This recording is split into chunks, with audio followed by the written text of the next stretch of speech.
다음날 힘들지만 용감히 훈련에 따라 나섰다. 전우들은 그렇게 아프고 탈진했었는데 어떻게 다 나았냐고 물으며 혹시 베트남에 안 가려고 꾀병 부린 것이 아니냐고 웃으면서 말했다. 나는 며칠 동안 내가 겪고 깨달은 것을 모두 전우들에게 얘기해 주었다. 길을 가다가 사람들이 피를 흘리며 싸우는 것을 보면 외면할 수 없이 쫓아가 말리고 싶지 않겠느냐고. 베트남도 피를 흘리며 싸우고 있고 스스로 싸움을 그만두지 못하니 이 나라 저 나라 모두 몰려가 말리는 것이 도리이지 않겠냐고. 내가 깨달은 대로 얘기해 주었더니 모두 내 말을 목마를 때 냉수를 마시듯 수긍하며 받아들였다. 이래도 저래도 어차피 갈 몸, 나처럼 솟보이고 가면 마음과 육신이 고통만 더 받는다고 양심에 꺼림없이 말했더니 내 말을 듣고 모두 감동을 받아 우리는 가야 된다고 마음의 돛을 돌리기 시작했다. 그 후 파월 부대의 장병들을 대상으로 또 심리조사를 하기 시작했다.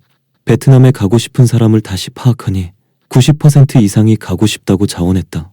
그렇게 안 가려고 백을 쓰며 이리저리 뛰던 사람도, 하늘 앞에 운명을 걸고 안 가려고 발버둥 치던 나도 결국 통과 무거운 배낭을 짊어지고 베트남으로 떠나게 되었다. 사람이 마음먹기에 따라 하늘도 역사하시는 것이다. 죽음에 대한 공포가 피를 말리고 살을 파고들고 뼈를 깎는 고통을 주었지만 하늘의 운명에 따라 민족의 운명을 따라가겠다고 마음을 먹으니 마음이 기쁘고 어서 가자는 희망과 사기가 차고 넘쳤다. 베트남 파견을 위해 본격적인 훈련이 시작되었다. 석 달 넘게 훈련을 받고 수시로 완전 군장을 꾸리고 출동하는 비상훈련을 했다. 이러한 모든 훈련을 마치고 베트남으로 떠날 날이 가까워오자 우리가 어떻게 어디를 거쳐 떠날 것인지를 가르쳐 주었다. 드디어 우리 부대가 떠나는 날이 돌아왔다. 서울에서 파월 환송식을 마친 후 열차에 올랐다. 열차는 사람들이 대성통곡을 하든지 찾을 사람을 찾지 못했든지 울고 짜고 하든지 아랑곳하지 않고 기적 소리를 내며 철길을 미끄러지기 시작했다.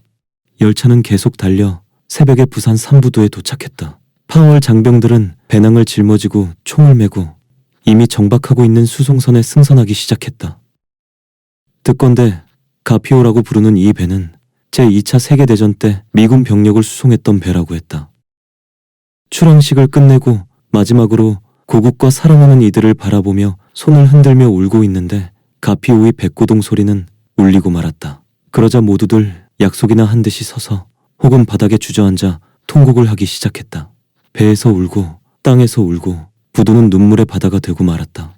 이 눈물의 광경을 보고 이들이 살아오도록 전쟁터에서 생명을 지켜줄 수 있는 이는 오직 하나님밖에 없을 것이다. 우리가 탄 배는 대한해협을 지나 대만 앞바다와 남쪽 바다를 지나서 베트남 땅으로 쭉쭉 헤엄치기 시작했다. 7일째 되는 날 전쟁터 현지인 베트남 나트랑 항 500m 앞바다까지 도착했다. 물이 낮아서 항까지 들어가지 못하고 상륙용 주정으로 모두 이동하여 나트랑 항 모래사장을 밟았다. 여기저기 멀리서 들려오는 포음과 총소리는 초긴장한 우리들의 마음을 더욱 전쟁과 죽음의 공포로 긴장시켰다. 처음 베트남에 도착하여 나트랑 지역에서 한 달쯤 되었을 때 그곳에 해병대 한 부대가 있다가 철수하면서 우리 부대와 교체될 때였다. 나는 해병대의 한 병사에게 너는 베트남에 온 지 얼마나 됐어? 하고 물으니 그는 1년이 다 돼가? 했다. 도대체 베트남 전쟁의 실제 상황이 어때? 한 분대 인원이 총 9명인데 지금 몇 명이 죽었어? 하니 병사는 지금까지 6명이 죽고 3명 살았어. 그래도 이 정도면 많이 산 거야. 했다. 그 말을 듣고 3분의 2가 죽는구나 하는 죽음의 두려움과 공포가 엄습했다. 나는 정말 살아서 갈 수 있을까? 하고 충격을 받았다. 그래서 모든 것 신경 안 쓰고 오직 생명을 챙겨가야 됨을 깨닫고 나는 고개를 들어 하늘을 우러러보며 기도했다. 전쟁터에 와보니 살아서 돌아간다는 것이 참으로 기적인 것을 느낍니다. 하나님, 전쟁터에서 죽지 않고 꼭 살아가고 싶사오니 내 생명을 꼭 살려주옵소서. 아무래도 전쟁하다가 죽을 것이 확실하니 만일 내 생명을 살려주신다면 나를 살려준 자가 오직 하나님인 것을 믿고 나의 몸을 하나님이 원하는 대로 평생 쓰겠습니다. 성경에 예수님께서 온 천하를 얻고도 제 목숨을 잃으면 무엇이 유익하리요? 라는 말을 하셨는데 이제 죽음을 앞에 놓고 실감하고 있습니다.